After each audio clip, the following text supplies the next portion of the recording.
Hi, I'm Morven. I love the craft behind winemaking and love hearing good stories about great wine. But wine still intimidates me, and here's the clanger: I work in the wine industry. If it intimidates someone who works amongst it, how on earth do the normal folk get on out there? People who just like to drink the stuff and don't want to engage in all the wine wank. Not Serious Wine Chats originated in Melbourne, the dream child of a good pal, Dominique, who owns her own restaurants and shares my frustrations. After much lamenting over Zoom chats and wine, we agreed that Aotearoa could do with some Not Serious Wine Chats too. The deal is no big words, no agendas, and no wine reviews. We're not here to judge the winemaker or the wine drinker. We just want to chat about wine and other delicious beverages that float our boat and make our day. Welcome to Not Serious Wine Chats.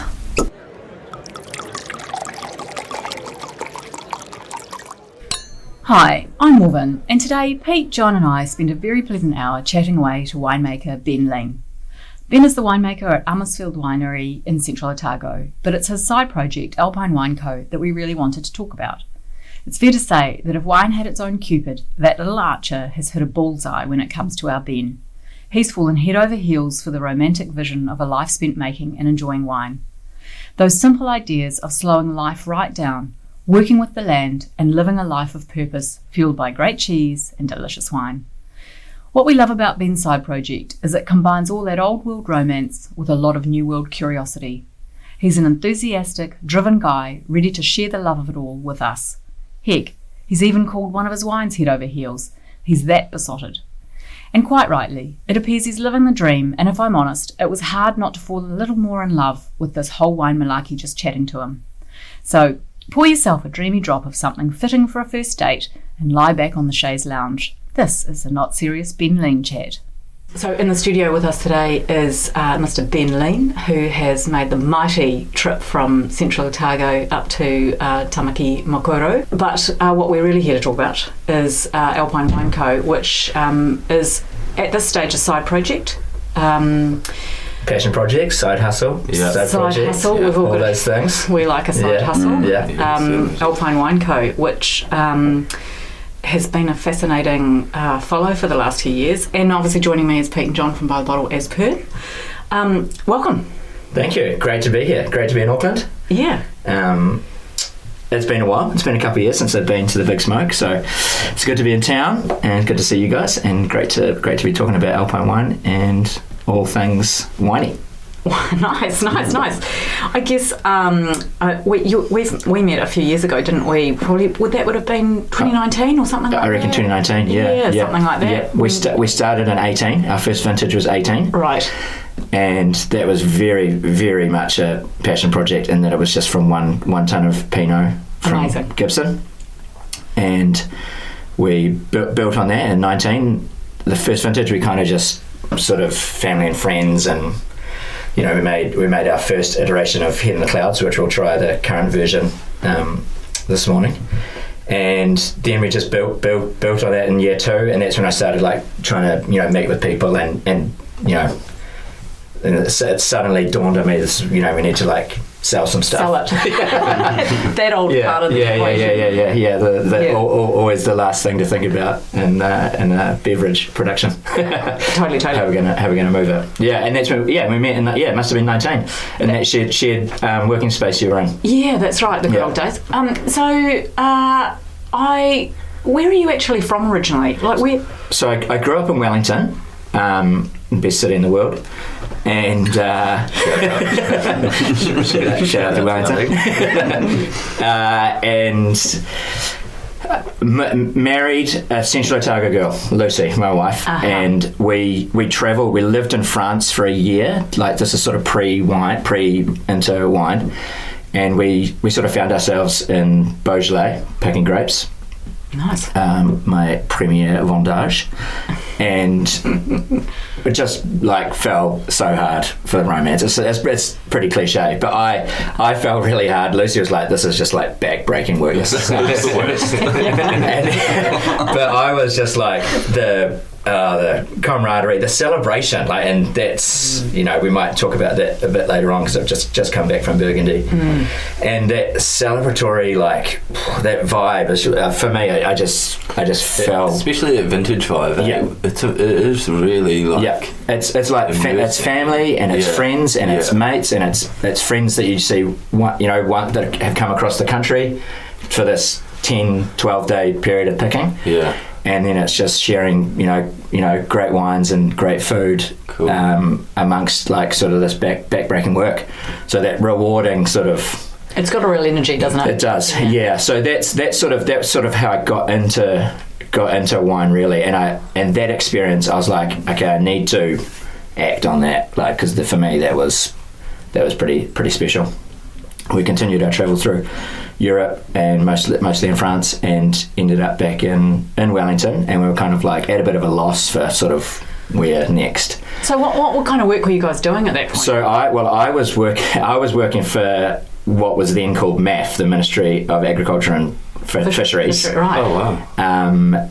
Like as the guy that, like, tells the farmers what to do, like makes up the rules and then enforces it. And then I had this experience, like, working on farms in France, and I came back. I took 1 year leave. I came back to my old job, and I was like, hold on, like, I don't even know how to farm. Right. And I'm like telling these guys, no, you can't do it that way because it says rule, clause, blah, blah, blah, blah, blah, that you're not, Wow. So it's just a real moment where I was like, okay, hold on, I need to go work, like, get my hands dirty and, like, work to really sort of earn that right to. And then it was an office job, and all the stuff that comes from working with a government department just sort of, like, dawned on me that, okay, Beaujolais was amazing, that was farming, that was, like, crafting, that was making. That's what I want to do. So signed up for Lincoln. Amazing. And then Lucy, going back to Lucy grew up in Alexandria, and we always liked the idea of, like, living in Central Otago. Yeah. And so I've gone about it in a slightly different direction than most, in that we just said, okay, we want to live in Wanaka. And I'm like, okay, well, I'm going to do the Lincoln Court. Like, this is how we're going to live our lives. This is the next phase of our lives. I'm going to be a winemaker. We're going to live in Wanaka, and that's sort of how it all come about. Oh, great. So you didn't have kids at that stage? No. Well, this is pre-kids. This was 2009 and 2010 when we were in France. Yeah.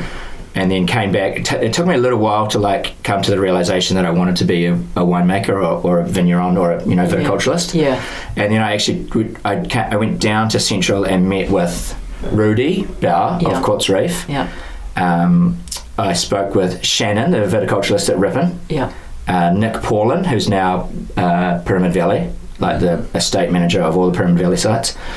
And I met a guy, Mike Winter, who was a viticulturalist at Amersfield, and I had a great chat, and all those guys, I was like, okay, yeah, this is definitely what I want to do.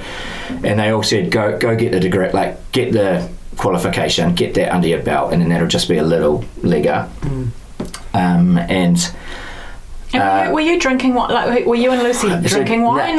We were like, wow, we can get really good wine for €3. Yeah. This is when we're in France, we were like tart citron, like massive tart, merguez sausage, like we were like this. We were sort of the whole food thing. We weren't on a massive budget, so it was like, okay. And it's that change in thinking about how you eat and drink. That's what blew me away about France. It's not. The wines themselves are, of course, amazing, but my first trip was like, we really do things weird. Yeah, totally. Yeah, totally. Yeah, even just being in a French supermarket, and, like, the produce is just, like, insane. Particularly at summertime, and then it's all about, it's just the day-to-day life is just around food and getting together with family or friends, and it's just mold, and work just, like, happens around it. Yeah. And then I feel like, and this has been reinforced after coming back from Burgundy too, is like, I feel like we just in New Zealand, we're just, like, focused on, like, productivity and being more efficient, and, like, trying to be busy, and, like, and it just seems like we're going about it in the wrong completely wrong way. But the food, that focus on food and wine and sharing and people, like for me, it's just that was the big thing first time around in France, and then and again coming back just the other week too. It sort of reinforced that what the priorities should be. So back to Lincoln. So you'd finished at Lincoln, you did your study at Lincoln, and then where to from then, Ben? So then I went straight into Emersfield. Oh, yeah, great. Yeah, so I mentioned Mike Winter earlier, so I had some time before the Lincoln course, so I spent a growing season in the vineyard at Emersfield, and then wrapped up Lincoln studies and had sort of kept in touch with the Emersfield guys and said I'd be keen to work vintage in 2015, and they said, we actually need someone to help out in the cellar, would you mind coming to join? Great. And this was like November 2014, so we're coming up 8 years. Yeah. Nice. Yeah. Fantastic. Yeah. And so stylistically, to get to Alpine Wine Co, because Amersfield is what I guess we'd call classic. Yeah. Right. Yeah. So Alpine wine, not so much. No, not so much at all, and very purposefully not so much. Yeah. For me, I started seeing this sort of trend, and it wasn't as if I was like drinking a lot of these wines, but I could kind of see that movement happening, and particularly in South Australia and Adelaide Hills. And I really like seeing these like different styles and different imagery on bottles, and that as sort of the craft beer world was sort of just like exploding, I was like, it's kind of unfair that we're sort of, not unfair, it's just like, I was like, there's an opportunity here where sort of like, we can change things a wee bit. And for me, like not being bound by tradition or market driven, or like for me it was just like, okay, I'm gonna have a play. Exactly, I'm gonna have a play. And there was a couple of like key people that like were super supportive of that. The winemaker at Emersfield at the time, Stephanie Lambert, she was like, yeah, you should do something. Yeah, you should definitely do something. And so that you need that kind of support. And then my brother Josh and his wife Kiri, so the four of us are Alpine Wine Co, and he was really keen to be part of something. He's not in the wine industry, and interestingly enough, he's now at where I was at MAF, which is now MPI. Wow. So sort of, yeah, it's kind of a funny little route we've taken. You can hold him to account now. Yeah, though, exactly. Yeah, and.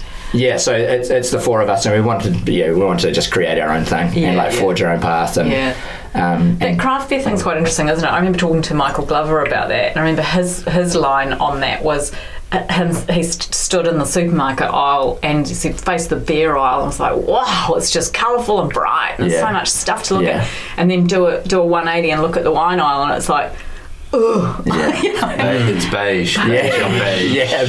With the hint of bone. Slightly white. A lot of off-white. A lot of off-white. Yeah, that's right. Right. Yeah, so, and that for me, that was not only the colour, but the experimental nature of craft beer. That's right, yeah. And the ability for those guys to take a punt and try different things, like, I remember like trying that Yeasty Boys Gonna Matter with that Earl Grey infused beer, years ago. They were like sort of a bit before the craft beer big curve, like almost at the start of Garage Project. I was like, man, that's insane. Yeah, they're just like thinking a little bit differently. So so those couple of those things, coupled with, I guess, the desire to stand out. Yeah, that's right. In what I perceive as like pretty crowded market, and our first grapes were Pinot Noir. I was like, okay, how are we can look different on the outside. That's sort of a relatively straightforward decision to make. Yeah. But what are we going to do with what's on the inside? And I sort of, that took me back to, stylistically took me back to Beaujolais, and we're drinking, with lunch, sort of lighter, chilled Gamay. Yeah. And I didn't even know it was Gamay at the time when I was there. Since obviously. And so then that's when I decided, I spoke to my brother, I was like, I think we can come up with something different, like, we should not only look different, but we should be stylistically different. Yeah. And then wanted to push that sort of nouveau style, but using Pinot, which is, pretty similar grape in that it's sort of thin-skinned, relatively light. So yeah, so that's the route we took. Go different, and on all parts of the, inside and out of the. I do remember not long. You must have given me a bottle, I think, when we first met. And I had for a few running years there, I had a bit of a Christmas Eve tradition with Bex and Darius from Cazador, where they'd empty the fridges of Cazador out and bring it all to my place, and Bex and I would sit on the deck and drink wine while Darius cooked whatever was left over and needed to be cooked, And nice wee way to start Christmas. And we had the bottle in the fridge. I remember you sending me a picture. And had I think Dash had done some. Might have been quail. I can't remember. There was something. I think it was quail in the barbecue. And we were all just stopped dead in our tracks, like, holy shit, how great! Because it was a beautiful evening, and the chilled, characteristics of that wine. The fact that it had all the right requirements to go with the meat, but it was just such a summer. It was actually like it stopped everybody in their tracks. We just started talking about the wine. It was really great. It's very nice to hear. Yeah, I think for me, when people ask me about, like it's a growing category now, right? Like it's legitimate style and category. It always has been. It's just in New Zealand, it's sort of hasn't. Yeah, exactly. And wider than that. Yeah, that's true. Australia aren't really. No, that's true. On the Gold Coast, and you chill your shit. Because it's so hot. Because it's absolutely necessary to stay alive. Yeah. In the New World, it's a relatively new phenomenon. Yeah, exactly. And what I say to people when they ask, and for me, chilling it is just another textural element to the experience. Yes. And like if you've got enough flavour and concentration from the grape and then you chill it, then you've got like just another layer in the wine. And like with food, it works so well, whether it be smoky or spicy. It's incredibly versatile with that extra with chilling. Yeah. And it's a lot of people it's weird to get their head around, but it's 99. Is there a little bit of a especially with Pinot, because it's kind of this revered variety? Yeah, I think so. Yeah, Lord complex. Yeah. And but that's like people who put a cube of ice in their wine glass. Like half the wine world dies a death. It's like, oh my god, how that's sacrilege. How could you do that? And it's like, actually, I mean, why not? If you enjoy it, then who are we to say that, like, serving how you should serve? Like, I'm not kidding. I've had a couple in a restaurant in London where she sat there with ice cubes in her Montrachet, like actual Montrachet, Le Flave Montrachet. And we're like, who are we to say, no, you can't do this? No, that's right. For the listeners, Ben's just about spat out his reaction to that. It was unreal. Yeah. So it was that's sort of where we started with, like, how we approached what we were going to do with Alpine. And then in that, so now we're fifth. This to the 22s are our fifth vintage, and we've just slowly grown. Because it is a side project, passion project. We've just sort of taken baby steps, and that's suited us well because we've all got full-time jobs, the four of us. Yeah. So it's worked well, and so now it's now sort of plotting what happens next. What's the next iteration? The 5-year itch. Sort of thing. And can I just ask, because obviously you were on my radar after we'd met, and one of the things that I really enjoyed was I liked where I started to see Alpine Wine Co, like Hello Beastie and Salty Pigeon and places like that. They felt like I was like, oh great, he's got this is great. I felt like this. Of all the places to find it, this feels really right. Yeah. Did you have those connections already, or was that just that's identified? I think what helped is there was for lack of a better word, there was a thirst for something different. Yes. At that, around that time, and people could see what was happening overseas, and so there was, I remember Mo from Up Row was like, he had another winemaker had come back from seeing him. A guy called Craig Gasson who used to have Lamont wines, and he put me in touch with Mo because Mo was like, is there anything different coming out of Central. And then so there was the people wanted to, you know, particularly restaurateurs, I think, wanted to sort of, you know, be part of, you know, I think the next wave or like, you know, and what was underpinning that was organics, you know, like this is all under the natural umbrella. I don't often use that term in relation to Alpine because I think it can be confusing for people, but this is, you know, like it was all, you know. And why is that? Why do I? Why do you think it's confusing for people? Why do I think it's confusing? Because I think there's still like a negative stigma, and I think there's, you know, with any sort of resurgence, you know, it's not new, it's by no means new, but for me, it's just this resurgence, right? And in the new world, particularly, in the old world, like, you know, that is how wine's made. Exactly. Like 90% of Burgundy, you could probably categorise as natural because of the nature of how the grapes they work with and the way they farm and make their wines. It's, you know, it's pretty hands off. That all comes in with like priorities too. It's a perfect situation. So I think, but with that resurgence, there's been, you know, some amazing examples and some not great examples of natural wine. I mean,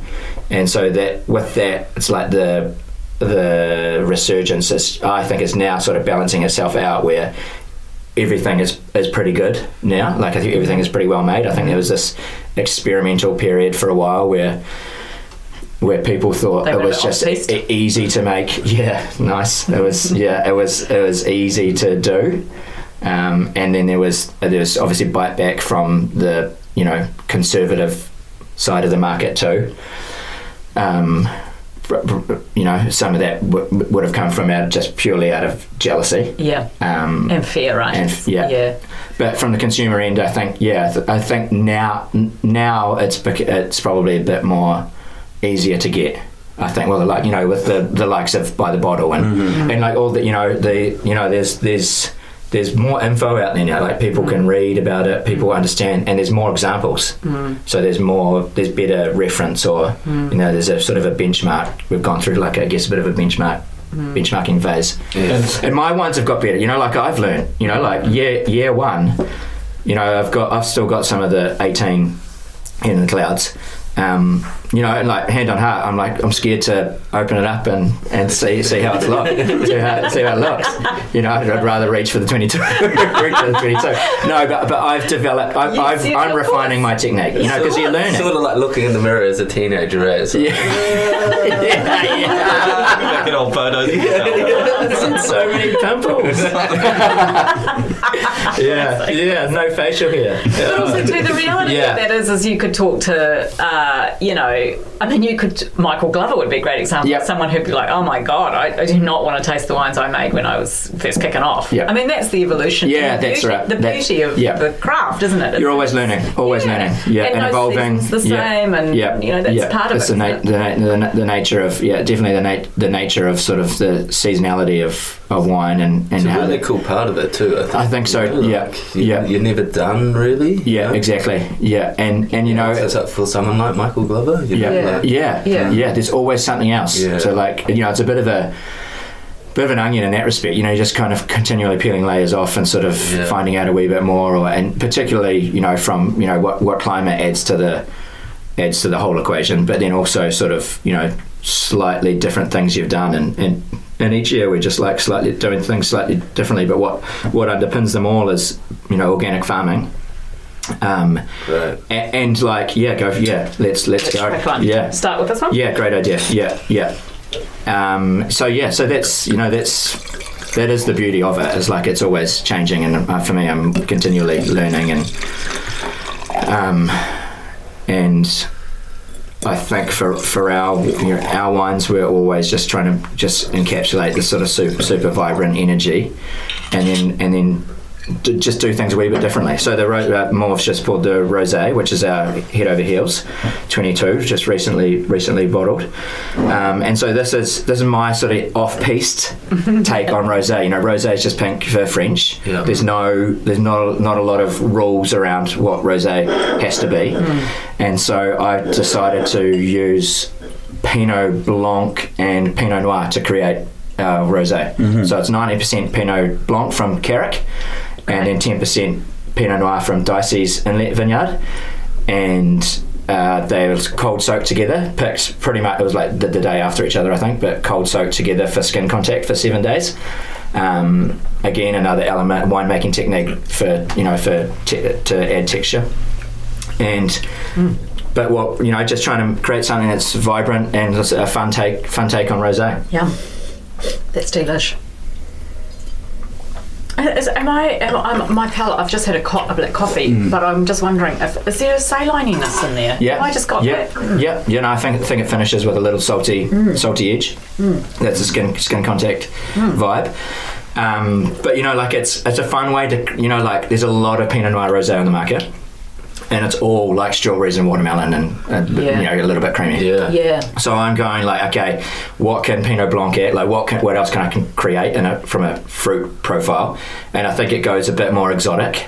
It's sort of a bit persimmon and pomegranate. Yeah. And then totally. the palate from the skin contact, the palate gives you this biting into a juicy nectarine or a juicy peach. There's a burst of flesh on the palate. Yeah. And that skin contact for me, I just love skin contact, what skin contact can bring. But that's also been my biggest learning in the style of the rosé and our other skin contact, which is a Riesling, is just dialing it. But I pushed it out and then I've dialed it back to retain the fruit and to ensure that the skin contact is just a textural element, and to ensure that there's not too much of a bitter finish. For me, it's you just got to get it so it just gives a little structure at the end. Yeah. And then you're in the zone. Yeah, exactly. Yeah. So this has been, I think this is version 3. And each year, last year it had Gruner Veltliner in it. Last year all the fruit was from Mount Edward's Morrison Vineyard. This year, as I said, Carrick and Dicey. So we've been a negociant, a micro negociant is what I like to refer to myself as now. So being someone that just you're sources learning the wine world quite well. Yeah. You're picking it up fast. So I source organic grapes from a few different growers. Yeah, I was just going to ask you about that. Yeah, so that's the other element of support that's needed for us to do something like this, and for other brands to come up like this. Is we can't dive into buying a vineyard and going straight into vigneron life. Totally. And those are key relationships, right? Yeah. That's all happened. That's all come about. Is sort of. I mean, do I say the word easily? Because of those relationships? It's worked out relatively easily for me because I sort of established in Central. I had a good network of people, but the other easy aspect to it is you've got the likes of Duncan from Mount Edward, you've got Matt and James from Dicey. These are the guys that are really keen to see the next wave and generation to come through. Yeah. Which is quite generous, isn't it? Because they've got wine to sell. Yeah. Yeah. Under their own established, I know Dicey's a relatively new brand, but under their own established label. So to be able to be generous enough to allow people to put more things into the mix down there, when there's already a heap of small labels. For me, just to spot, there's the transactional element, purchasing. But for me, I see it as very collaborative. Because they're taking, it's their prized possession, the fruit. And they're, selling it to me, and I'm doing what I want with it. So there's a, I don't know how they. I haven't really spoken to these guys about this aspect before, but there's sort of I feel like there's an element of having to sort of, and I do respect how hard these guys have worked in the growing season to get it to where I want it, or to a ripe bunch. Yeah. And then I just sort of do what I want. I don't know if they've ever thought is our vineyard's reputation on the line with this guy, or so that's it to not But I shout loud and proud. I'm stoked to work with these guys and these growers, and it's cool. I mean, I think I can't say I've specifically sort of had that conversation with those guys, but I know that they enjoy that sort of stuff. For them is that's where the rubber hits the road for wine, is innovation and change and learning and sharing and it goes back to learn. It goes back to like, Matt, we did the skin contact Riesling this year at the new Dicey Winery. Fruit was from Mount Ed's Pisa vineyard. And so I sat down with Matt. This is also the how to sort of highlight how collaborative it is. I sat down with Matt and tasted the previous vintages, and I said, this is what we created. We're going to go along the same lines. What do you think about these? This is kind of where I'm thinking for next year. Yeah. So we sat down for an hour and like tasted through and talked it out. Yeah. And then it got to vintage, and so the Riesling is destemmed and on skins. It had been like up to 2 or 3 weeks, but I've dialed that back to 7 days. And Matt was freaking out. I was like, no salt. There was no. I don't like adding sulfur at crush or anything. I want to. Yeah. The only time it sees sulfur is just before bottling. Yeah. And so he was like, this is all new. That's pretty new for him. Where I was going. He's been under sort of the direction or being the director of where Mount Difficulty's gone, and now with Dicey, and like Dicey now has the innovative streak, which I love, and so he was it was cool. I think he was like, he was it was like I don't know whether there was like a.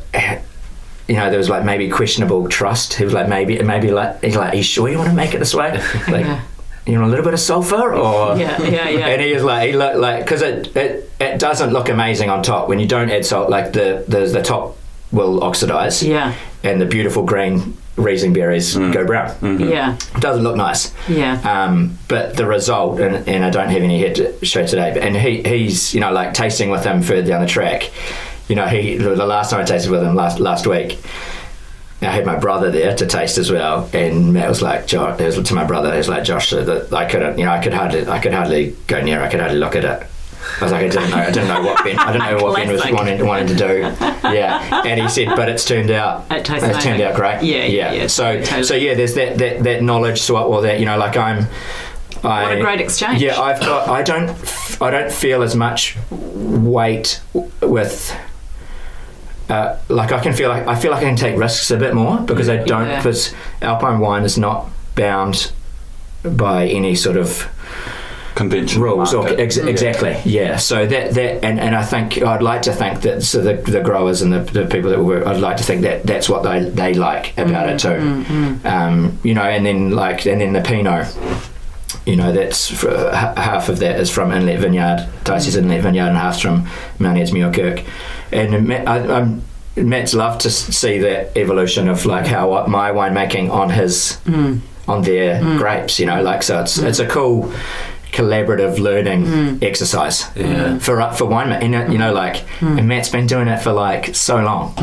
And I've loved watching him work as well. Like how he set up that new winery and his sort of like quiet nature. It's been really cool. I've loved that about Alpine, is that previously we were at the old Aurum winery. We made the rosé at Carrick winery. So it's for me, it's super cool to sort of like be like really connected with the wine industry. We spoke a bit on that when we were talking to Matt Dicey, and it came up, the Central Otago, kind of the pioneering element of Central Otago, because everyone was deemed to be sort of losing their minds when they planted grapes in that region, and it kind of has forced a collective that perhaps you don't find in other regions in New Zealand. Maybe I think Pinot is a big everybody's there for Pinot. Yeah. And most of the people there have experienced Pinot from around, like working with Pinot around the world as well, including the home of Pinot being Burgundy. So there's a this sort of shared understanding of how special it is and can be. So it's cool to be part of all of that for sure. Yeah, yes. I find it very difficult to like envisage living and working anywhere else. We've been through that journey of like seeing what else is out there and career wise, and like Lucy and I just like how could we you know? So I kind of I feel like a little bit privileged to sort of live where I live and work in the industry and work for Amersfield and have this, like, everything. Well, you are. I mean, that's the reality of it, isn't it? Yeah. And I think that's it's not egocentric to say it or modest to say it. It just is actually the reality. Yeah. Is what a great way to bring your children up. Yeah. What a great way to spend your days. So maybe this might be a nice time to sort of talk about the return to Burgundy. So explain how. So you've just come back from, what was it, 5 or 6 weeks? Yeah, it was 6.5 weeks away. Yeah. And so it was part of the Central Otago Burgundy exchange program. So 10 years ago, Lois Mills of Ripon got together with Sophie Mounier of Confront, Domaine Confront in Burgundy, and they decided there was this opportunity to sort of share knowledge. Again, we're talking about sharing knowledge and learning. And they set up this program. And so obviously COVID put a halt to that. It's been running since, I think it was like 2010 or somewhere around then. COVID stopped that, and then this was the first year it's started back up. And so Amersfield put me forward as a nominee to go, interviewed, and so they were 6. And do they have fund it? If you get accepted, do they have to fund it, or what's the funding? There's no obligation to whoever's supporting you, or it's so COWA, which is the Central Otago Wine Growers Association. Yep. They fund sort of some of the aspects of it, because the part of the program is you do a week at the equivalent of a polytech in Bone, so the viticulture and winemaking school in Bone. And so you do a week there. It's called an Odyssey in Burgundy, the name of the course, and you do it's a mix of class-based stuff, like the history and sort of tradition and what makes up Burgundy.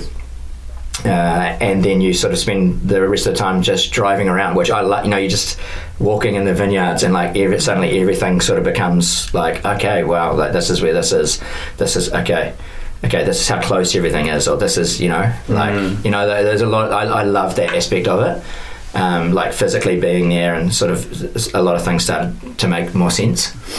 And then you get placed at a domain. So then the 6 Central Otago winemakers that went over, we all ended up at 6 different domains. Right. And I worked at a relatively new domain called Domaine de Selle, and they are based in the Côte de Nuit, and they have fruit from all over, Côte de Beaune and Côte de Nuit. And it was amazing. Everything about the whole trip was amazing. And the biggest learnings, I'm quite like almost sort of proud and happy to say that the biggest learnings weren't winemaking learnings. They were like cultural and cool. And, it was just like around going back to the celebratory aspect of vendage, of the harvest, this culmination of like this really hard work through the growing season. And then, and everyone is just like on equal par, from the vendageurs to the chief winemaker, everyone's just sitting on the same, the long table. It's such a cool, for me, it's sort of pared back everything a little bit. Like it's the simplicity of what the winemaking is relatively simple. The growing is like super tricky, that so much care and effort goes into the growing. The winemaking is just nurturing, just sort of like cradling it into, there's we all use different winemaking techniques, whether it's oak or, whatever, skin contact or press times, blah, blah, blah. But, that's all kind of relatively straightforward. Yeah. Which is sort of like a little bit the opposite of how you might think Burgundy would be, in the sense of it's so steeped in tradition and it's so upheld. I think there's definitely, I guess, for the most part, myself and some of the other Central Otago guys that went over, we sort of ended up at sort of the still these like authentic rustic family, there is another part of Burgundy that's becoming more and more apparent with wealth and all the Porsches and Ferraris that are parked outside the domain. It's changing a little bit, I think. But still, I think what underpins it is sort of like a level of authenticity, and everyone sort of seems to be, from what I saw, friends, and it's I'd like to think that there's parts of Burgundy that's still like quite collaborative and everyone understands the difficulties of a tricky vintage. And 22 was like pretty sweet, it was hot, but like the quality of the fruit was amazing, so everyone was stoked after a horrendous 21. So there's that collective like sigh of relief when everything in vintage goes well. It means a lot. Exactly. From any from DRC down to someone that's just making Bourgogne Blanc or Bourgogne Rouge, there's a sort of like but maybe a bit of relief of pressure. Maybe not the DRC, obviously don't really have too many issues with that's right, supply and demand. That's right. It was a great, and it was all those, for me all those things are just sort of cultural learnings, which I would definitely bring back and instill at Amersfield and with the future of Alpine, like that connection between everyone from the grower, everyone part of this, but at the moment everybody's shoot thinning. There's like loads of people out in vineyards setting up vines for hopefully a great season.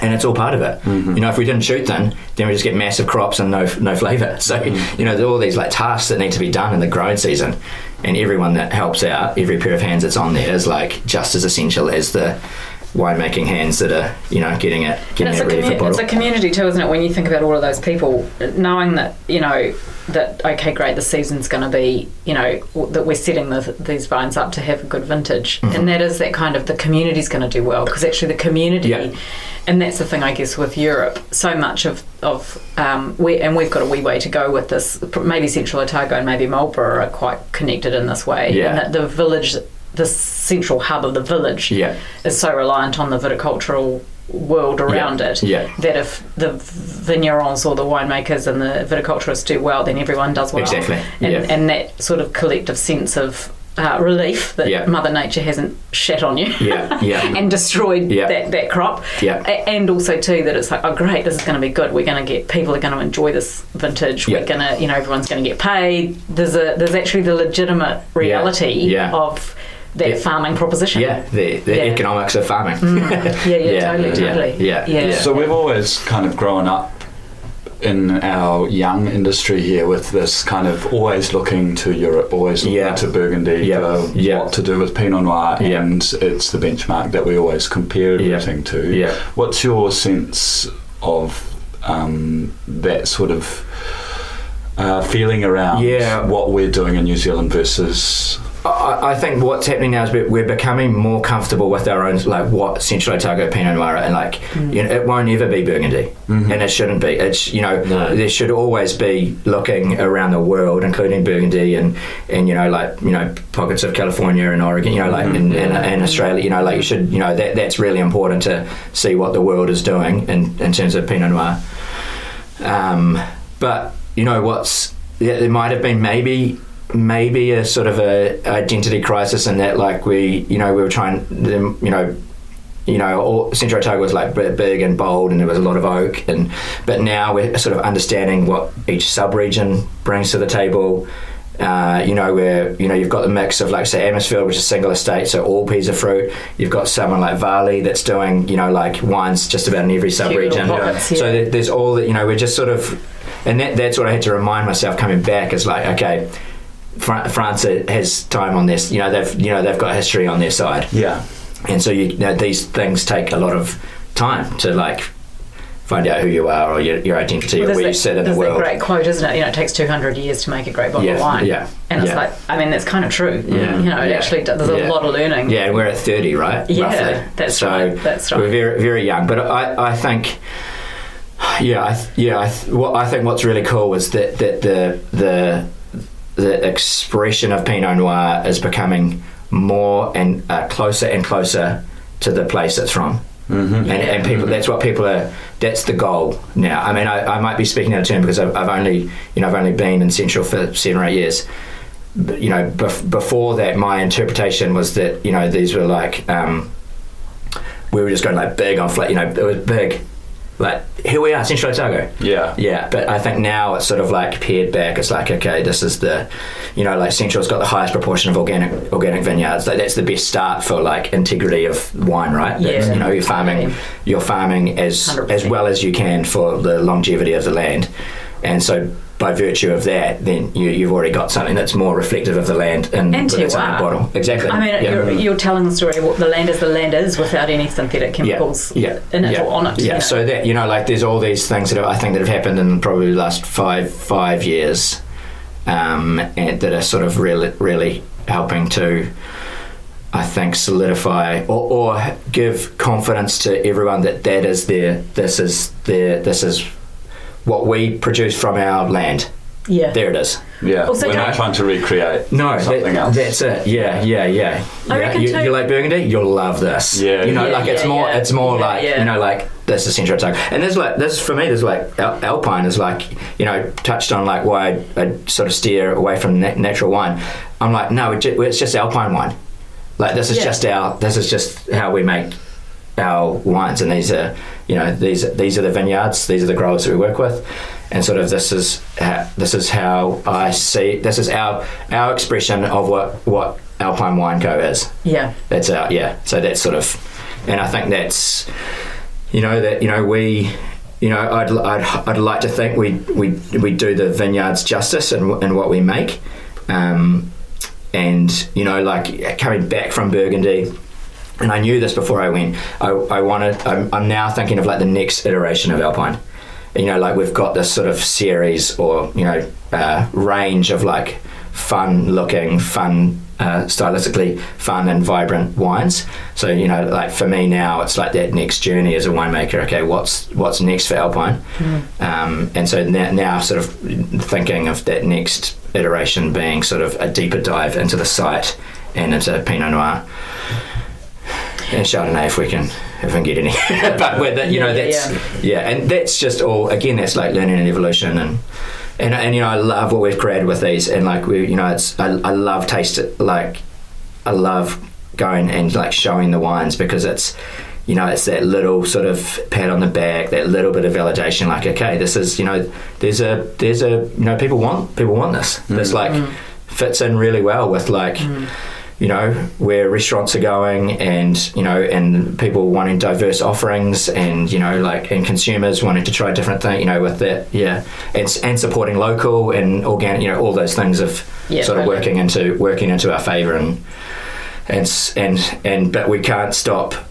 For me, it's like we've got to keep learning though. We've got to keep either pushing the boundaries or do something different. So there's that sort of aspect of continually trying new things and trying things out. There's any danger, and we sort of talk about this in our business, where we sort of create this environment where consumers are just looking for the next new thing, and especially as buying behaviour changes with younger generations where they're interested, they're much better at trying new things than older generations. Yeah, for sure. Yeah.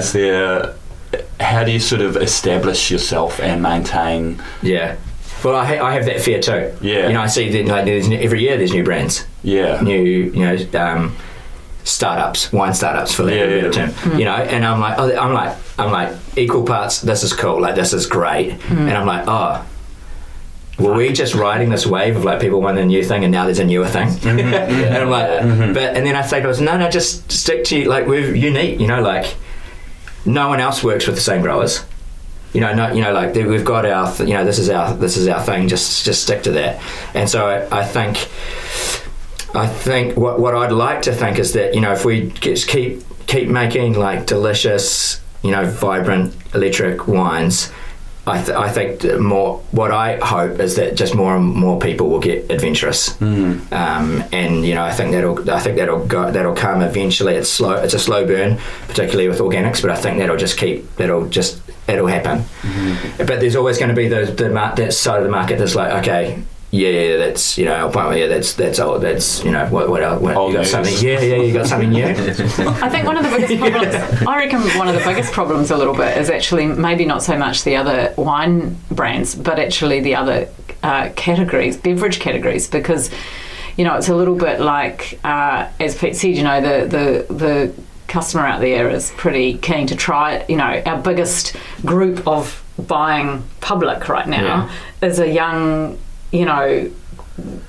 audience who are actually really quite happy to be experimental, and so it's not just wine that they're looking at. In fact, it's often not wine they look at first. Exactly. Yeah, and my heart was broken recently when I went home to visit my parents, and there was a case of Pals in the fridge. Yeah. And I mean, they've done. Absolutely. Yeah. And I mean, but that's those guys they've crushed it, and they've the timing has been perfect, and there's all sorts of those beverages out there on the market, and it ties in with lower out. That's just the reality. People have been a bit more responsible. And that's our job as wine people, right? Yeah. To help. What's the comment? Because that's listening to you talk. Then I was just thinking so many times while listening to you is, yes, we're inspired by the craft beer market. Yes, because they look great, their branding's amazing, and they're risky with their branding, and they take a leap and they have fun with their branding, and they also do that with the process of brewing. Yeah. The thing that's so fucking cool about wine is you guys can't go and decide you're going to make a beer in 6 weeks or a wine in 6 weeks. You have to wait for that vine to put out. We get one go. You get one go, and yet you can also still be as experimental and cool and innovative and approachable and stylistically new and different as a craft beer, even with that one annual chance. And I think that's where telling that wine story is actually, the onus now is on the wine industry. Yeah, for sure. To tell that story better, right? Yeah. And I think, we the wine industry has put up some pretty tough barriers. Yeah. Built on ages ago, and Burgundy's part of that, and everything. There's all sorts of terminology, and I've probably used some of them today. But yes, I have unknowingly pull out the red card a couple of times. but it's sort of. Yeah, there's reviews and there's critics, and this is how you should drink wine, or this is the serving temperature, or this is what Chardonnay should be, and it's all buttery and oaky, so I'm not going to touch Chardonnay. So there's all these mixed messages. There's a lot of noise out there, and there's maybe just not any. And it's like where do people go to they got a good retailers by the bottle. That's right. Yeah, that's right. Totally and that's brought to you by. Proudly sponsored. No, but that's that's right. And there's like I said, by the bottle, and other resources that and this podcast series, that hopefully this sort of thing will just help sort of have people somewhere to go, or learn in a sort of in a way that's sort of fun and engaging. And we all know, sitting around this table, that there's a lot of good gear out there that's really yummy, and that actually is within our means. Yeah. But learning about it and finding it is intimidating, and it's a difficult path. So I guess the cool thing, I mean, Not Serious Wine Chats is actually established to try and help clear that path a little bit, but it's easier when we've got, looking at the labels and the bottles and your approach to making the wine, the collaborative aspect. Yeah. There's a whole lot there, which makes it really super approachable. For sure. And easy. It's an easy story to share, right? Yeah. Shall we get on to the Pinot? Yeah, let's do the Pinot. Mm-hmm. The other thing I wanted to touch on, just going back to sort of time in Burgundy again, was that cultural, the culture around wine and what wine is, and this comes from history, right? But I remember being at, there's a really cool bar in Beaune called Bout du Monde, and I remember just looking around, and I said to one of the other Kiwis we were with, I was like, you would never see this many people sniffing their wine in New Zealand. There's just this innate desire to understand or to learn, or to work things out, and that's where I think that's where the opportunity is here, is put some barriers up, but there can be the likes of not so serious wine chats, and by the bottle, just smash them down, and then there's a lot of good wine out there, and people just need to take the punt. But it is a punt for them. It is. It is. Totally. Yeah. Well, bottom line, it's a punt. You can buy a beer for $5 and you can't buy a bottle of wine. Well, this is it. This is it. Yeah.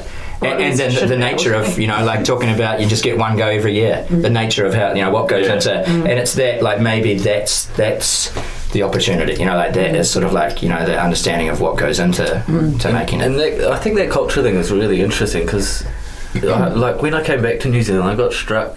I was doing a few shifts at a bar in town, a little wine bar, and I was speaking to a gentleman that's a pretty sort of, I guess, high-ranking wine person. I think he was like, a master of wine. But I asked him, did you enjoy this wine? And he just leaped into talking about the acid levels with me. I was just shocked. I was like, oh, this is where, like, that's how I feel a lot of wine drinking is done in New Zealand. It's this weird analytic thing. Yes. Yeah. And it's like just... And the industry is really guilty of that. You talk about...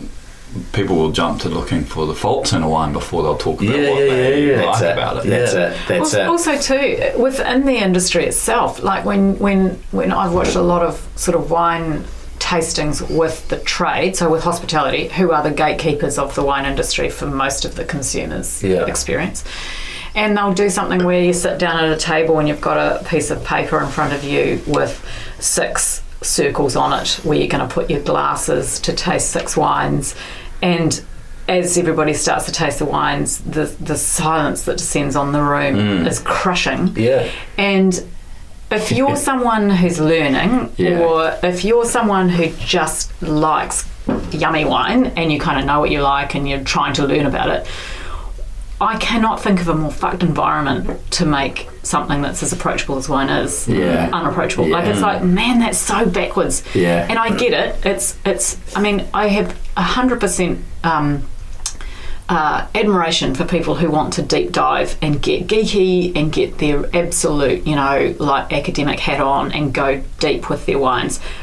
Go for it, like, love it. I mean, they're an important part of the industry, and the industry does rely on those people who have that level of passion.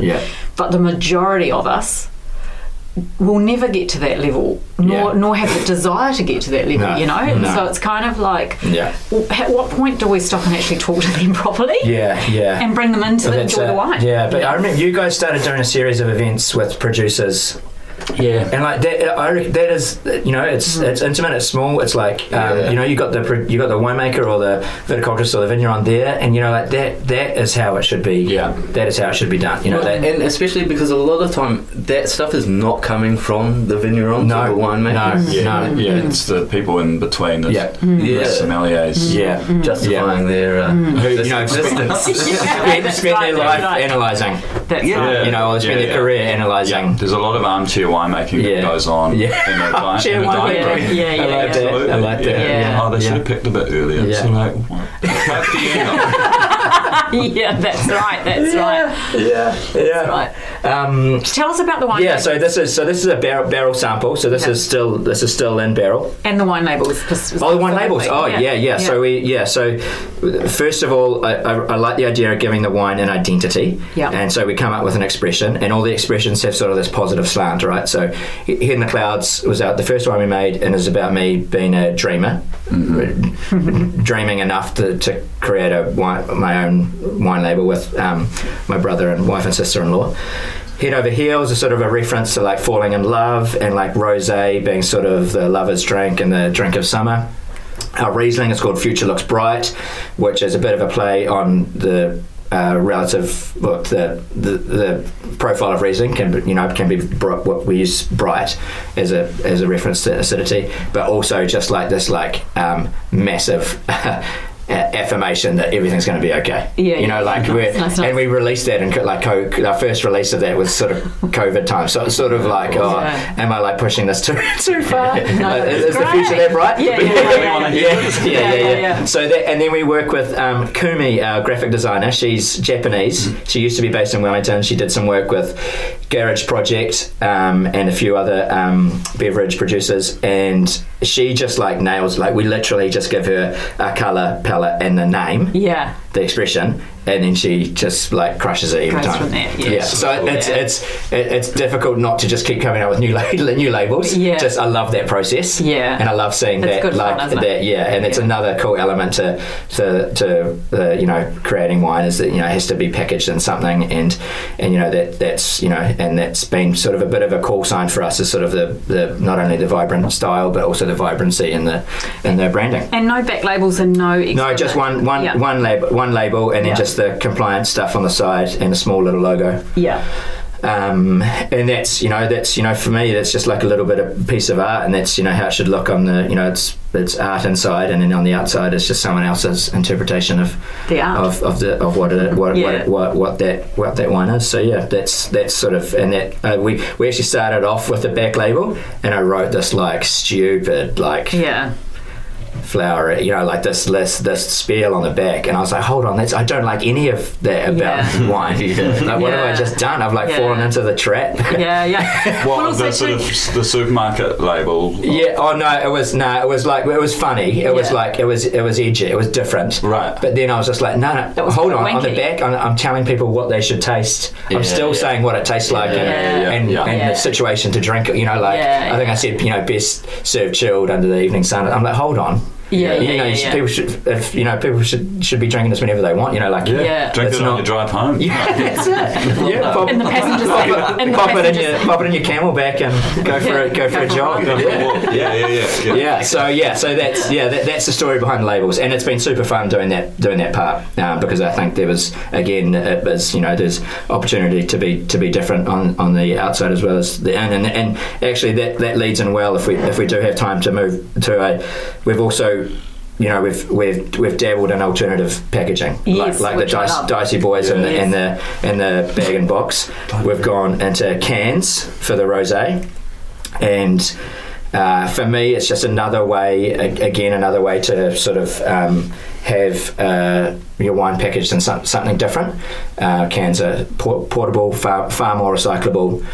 And the act of recycling and melting aluminium is a much less carbon footprint than glass. So the underpinning a lot of these decisions to do things is sort of the sustainability slant of where we stand, and then also these ones from this year, about 50% will be available in either keg or can, and then 50% in glass. And then we hope to. I hope to have a wee chat with Matt Dicey too. We might do something. We might play with a really small batch in a box. Yeah, love it. Yeah, so that's important for me too. It's like I think that it also breaks down barriers. There's definitely challenges around it. Like again, like pushing the boat out real far. Canned wine, but when I was in Oregon, I worked for Union Wine Company, which were one of the first canning producers, along with the Coppola range. Cool. And they've just gone through the roof over there, and like the Dice by Dicey, it's just about the quality of what's inside. That's all it is. It's just a different way of packaging it up. Yeah, that's right. I mean, once it's in your glass, do you know? I mean, does it really matter what? No. So we carbonate the rosé. Yeah. As a way of it's essentially it's a different product altogether. Yeah. It's the same flavour profile. Yeah. But for me, it was important to sort of create this sparkling alternative to rosé. We are starting to get to the point where we're running out of time, which is a real bugger because we could actually sit here all day. Especially with the wine. I know. We just need to get some Kai in the room. Or something. But before we go, I did want to ask. Paquette. So because me and I really enjoyed. You introduced me to the whole concept, and I really enjoyed. Yeah. So is one on the horizon? Yeah. We've got another batch of Paquette. So Paquette is a grape-based beverage. It's not wine. It's not wine at all. It's using the skins from the recently pressed juice that you will use to make wine. It's using those skins just before they go off to the compost heap. It's just to get the last bit of flavour and sugar out of those. So like the way I've described it to some people is that it's like adding a step in the life cycle of a grape. Yeah. So we rehydrate those skins with water, and then it's a native ferment, so wild yeast. There's generally enough sugar in there for around 4 to 5% alcohol, which is, we've touched on powers. It's in that range of that lower sessionable alcohol range, and it's I love it. It was made at Carrick this year, and like Rosie, the winemaker at Carrick, she's like, this is great. I'm like, it's so great. She was like, oh, all this money that's going into like low and no alcohol. You're like, this is 100%. You've got it. Yeah, you've just used the natural. Yeah, exactly. Yeah. So it's been small scale, and we haven't like pushed it out there yet, like in terms of like how we've marketed it, because we're still sort of again, that's part of being innovative, is like the compliance isn't quite, we're ahead of where the rules are, right, so they're still sort of get sort of onto that. Yeah, exactly. That's it, Josh. You hear that? But there's a few other examples in New Zealand now, which is cool, and it's completely, it's not wine like at all. Like, it has the essence of the grape flavour, and for us, we use it from the skins of the rosé, so it has a pink hue to it, and it's great, and there's no other I haven't done, it's just completely natural product. Yeah, so that'll be canned along with some of the rosé in end of November or early December or something like that. And then we're also looking at, I've been talking with Canyon Brewing down in Queenstown. They use some of our Pinot skins for a sour earlier this year, just a super small batch. So great. I just love that idea of, like, again, that collaborative aspect, and creating new products. Having a bit of fun with it. Yeah, exactly. Yeah. Hey, listen, Ben, on that note, it's been really fun and lovely to have you in the studio and catch up with you again. It's been a while since we've seen you, and God, just wish you heaps of luck for getting everything out there again, because I know you always have a short. It's a small volume, so you've got a sort of a window to get it out there, and then it's sort of on its own. But really appreciate you coming in and taking the time, and it's been lovely to chat. I've loved it. Thanks for having me. It's been awesome. Thank you very much. And I can't wait to hear the other podcast too. It's going to be awesome. Great. Thanks, Ben. Thank you. See ya. Thanks, mate. Bye. Thanks very much for listening to Not Serious Wine Chats. We hope you enjoyed it. We'd just like to take a moment to thank our mates at Antipodes Water Company for their support.